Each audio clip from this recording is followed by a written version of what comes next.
नगर पंचायत उसका बाजार में दशहरा मेले को सकुशल संपन्न कराने के लिए सुरक्षा व्यवस्था को चुस्त दुरुस्त किया गया।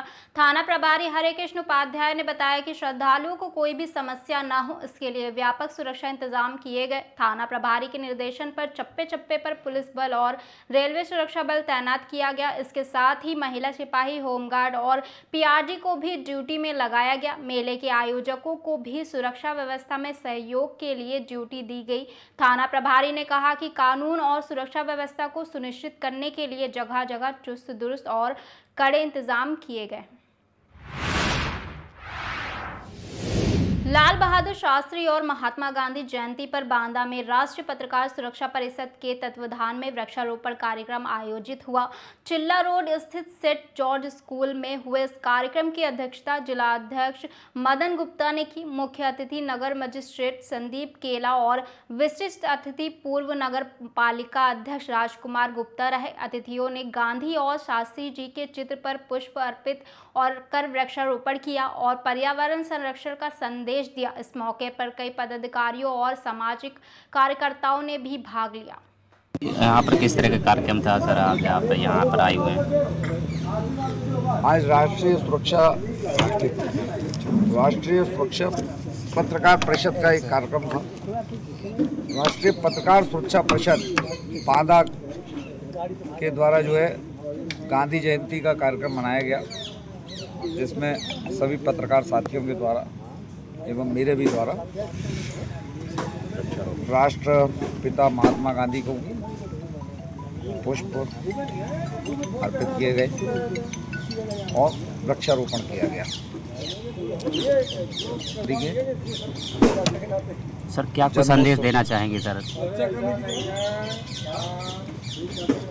राष्ट्रपिता महात्मा गांधी के जीवन से हमको सबसे बड़ी सीख जो मिलती है वो मिलती है कि हमें अहिंसा को हमेशा अपने सामने, अपने हर आचरण में अहिंसा का जो है आचरण करना चाहिए। ये युवाओं के लिए भी बड़ा इम्पोर्टेंट है कि वो अपने व्यवहार को परीक्षण करें, उसमें हिंसा का तत्व का प्रवेश ना करें। सर, वृक्षारोपण का कार्यक्रम भी किया गया है, तो वृक्षारोपण को लेकर, वातावरण को लेकर आप क्या संदेश देना चाहेंगे? वृक्षारोपण बहुत ही महत्वपूर्ण प्रक्रिया है, जिससे हम अपने पर्यावरण के प्रति खुद को भी जागरूक करते हैं और पर्यावरण के प्रति अपनी जो है जिम्मेदारी को पूर्ण करते हैं। वृक्षारोपण पत्रकार परिषद द्वारा जो करा गया है, ये बड़ा उत्तम प्रयास है और ये हमको हर समय कोशिश करना चाहिए वृक्ष लगाएं, उसके साथ उनकी देखभाल भी करते रहें, क्योंकि ये बड़ा इम्पोर्टेंट है। उनकी देखभाल करना भी बहुत ज़रूरी होता है।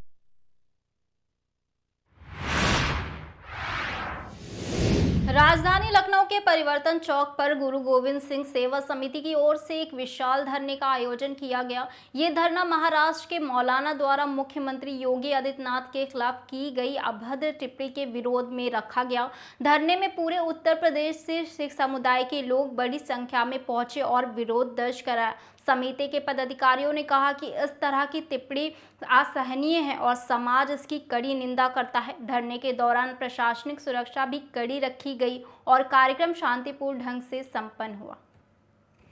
सरदार परविंदर सिंह, अल्पसंख्यक आयोग का सदस्य के साथ साथ मैं गुरु गोविंद सिंह सेवा समिति का प्रदेश महामंत्री हूँ। मैं बताना चाहता हूं कि जिस प्रकार से महाराष्ट्र में अशफाक नामक मौलाना ने माननीय मुख्यमंत्री जी के विषय में अपशब्द बोले हैं, अपमानजनक टिप्पणियां की हैं, पूरे उत्तर प्रदेश और भारत का सिख समाज अपने उसके मन में गहरा रोष है। माननीय मुख्यमंत्री जी को सिख समाज योगी आदित्यनाथ नहीं वरन सरदार योगी आदित्यनाथ सिंह कहता है, क्योंकि माननीय मुख्यमंत्री जी की सिख गुरुओं के प्रति गहरी आस्था है और सिख समाज से उनका बहुत प्रेम है। ऐसी स्थिति में जब माननीय मुख्यमंत्री जी के विरुद्ध अपमानजनक टिप्पणी की गई, तो आज हम लोग 45 जिलों के प्रतिनिधि यहाँ राजधानी लखनऊ में इकट्ठा हुए हैं और हम लोग आज ये संदेश देना चाहते हैं इस प्रकार के जो भी मौलाना हैं या जो इंस्टीट्यूशंस हैं इनके पीछे काम कर रहे हैं कि वो ये भूल गए कि अभी भारत का सिख समाज जीवित है। वो माननीय मुख्यमंत्री जी के विषय में बोले या कुछ करने की सोचे, उससे पहले सिख समाज ढाल बनकर खड़ा है। कौन नहीं जानता कि सिखों ने इस देश को अपने खून से सींचा है और जब माननीय प्रधानमंत्री जी एक हाथ में लैपटॉप और एक हाथ में कुरान देने की बात करते हो, मैं पूछना चाहता हूं ऐसे मौलानाओं से कि वो युवाओं को कहां पथभ्रष्ट कर रहे हैं, वो देश के विकास में रोड़ा बन रहे हैं। ऐसे लोगों के विरुद्ध कठोर कार्रवाई हो, इसके लिए आज हम लोगों ने माननीय प्रधानमंत्री जी को ज्ञापन भी द्वारा जिलाधिकारी भेजा है और आज हम लोग यहाँ से संदेश देना चाहते हैं कि हम लोग सब माननीय मुख्यमंत्री जी के साथ हैं। सर, अगर इस पर कार्रवाई नहीं होती तो आगे की रणनीति क्या होगी? देखिए, कानून का अपना कार्य है, वो अपना कार्य कर रहा है। हमारा कार्य अपनी जनभावनाओं को प्रकटीकरण है और अपने रोष का प्रकटीकरण है। माननीय मुख्यमंत्री जी और संपूर्ण देश को बताना कि सिख समाज देश के साथ है और हम लोग प्रत्येक दशा में साथ हैं। जी पर जो महाराष्ट्र के मौलाना के द्वारा एक आपत्तिजनक टिप्पणी की गई है, उसको लेकर सिख समाज में भी काफ़ी विरोध है। सिख समाज योगी आदित्यनाथ जी जो सिखों के प्रति जो उनकी श्रद्धा है, सिख गुरुओं के प्रति जो उनकी श्रद्धा है, जो सिख समाज को योगी आदित्यनाथ सरकार के द्वारा जो सम्मान दिया गया है, उसको देखते हुए आज सिख समाज सारा यहाँ पर उस टिप्पणी के विरोध में योगी आदित्यनाथ जी के साथ, राष्ट्र के साथ खड़ा है। और सिख समाज कभी भी इस तरीके का जो राष्ट्र को बांटने का प्रयास कर रहे लोग हों, उसको कभी भी सिख समाज बख्शेगा नहीं। सिख समाज हमेशा ही जो कोई भी राष्ट्र के खिलाफ आवाज़ उठाता है तो उसके विरोध में खड़ा होता है। मैं बंडा से आया हूँ। हम लोग यहाँ योगी जी के सम्मान के लिए आए हैं। जो मौलाना साहब जी ने अभद्र टिप्पणी की है योगी जी के खिलाफ, उसको सिख समाज किसी भी तरीके से बर्दाश्त नहीं करेगा। हम लोग योगी जी के साथ खड़े हैं, हमेशा योगी जी के साथ जहाँ भी जाना होगा हम चलेंगे, कहीं भी कुछ भी हो हम योगी जी के साथ हैं। आगे 2027 में इसका क्या परिणाम देखने को मिलेगा? जिस तरह से आप लोगों का 2027 छोड़िए, जब तक योगी जी हैं तब तक मुख्यमंत्री योगी जी ही रहेंगे उत्तर प्रदेश के, चाहे 2027 हो, फिर उसके बाद हम 34 लगा लें, कोई भी लगा लें, हमेशा ही योगी जी रहेंगे।